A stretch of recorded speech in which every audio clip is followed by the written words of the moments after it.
Dear students, dear friends, dear newcomers, dear youngsters, dear colleagues. I am Biren Kumar Sinha, retired Chief Manager, State Bank of India. I would like to discuss with you about letter of credit.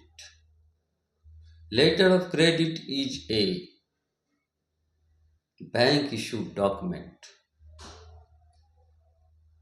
guaranteeing the seller for timely and full payments of goods, provided seller meets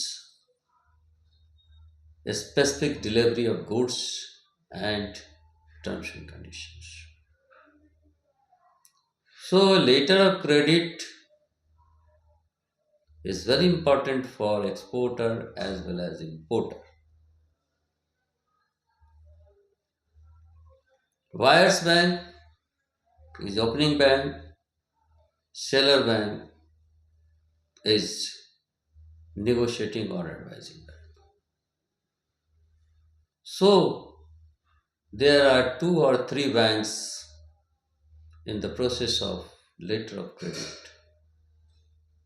Buyers takes letter of credits from the opening bank and send to the negotiating bank. Negotiating banks hand over the bill letter of credit to seller. Seller makes shipment of goods for the buyer and bill of lading is sent to the opening bank via negotiating bank. Negotiating opening via negotiating bank and opening bank make payments of goods purchased by the buyer. So one thing is to be observed here. Bank deal in document only. Bank does not deal in goods. दोस्तों, letter of credit बहुत ही महत्वपूर्ण है exporter और importer दोनों के लिए। दूसरे देश कंट्री में लोग सामान खरीद रहे हैं, बेच रहे हैं, तो इसके लिए लेटर ऑफ क्रेडिट की आवश्यकता होती है। लेटर ऑफ क्रेडिट में 2 या 3 बैंकों की भी आवश्यकता होती है। प्रोसेस में 2-3 बैंक होते हैं। बायर जो है ओपनिंग बैंक से अपना लेटर ऑफ क्रेडिट इशू कराता है और निगोशिएटिंग बैंक को देता है।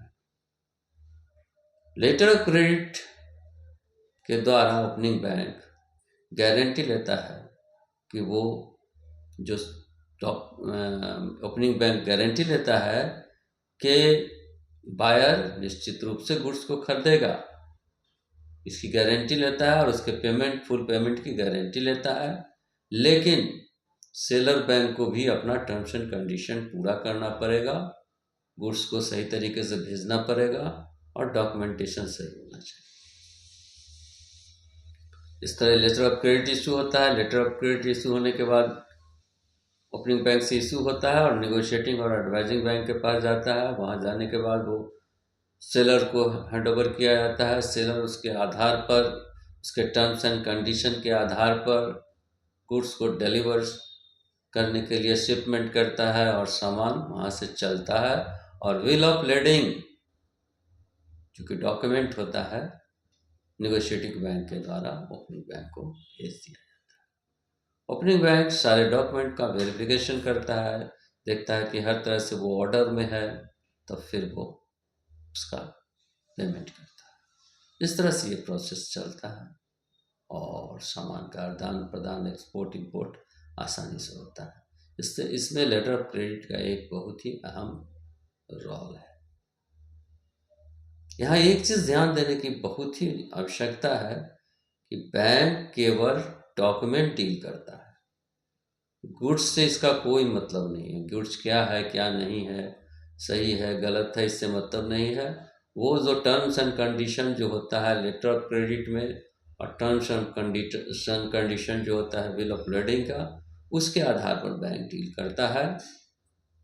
और लेटर ऑफ क्रेडिट इशू करते समय बैंक गारंटी भी लेता है कस्टमर से, बायर से।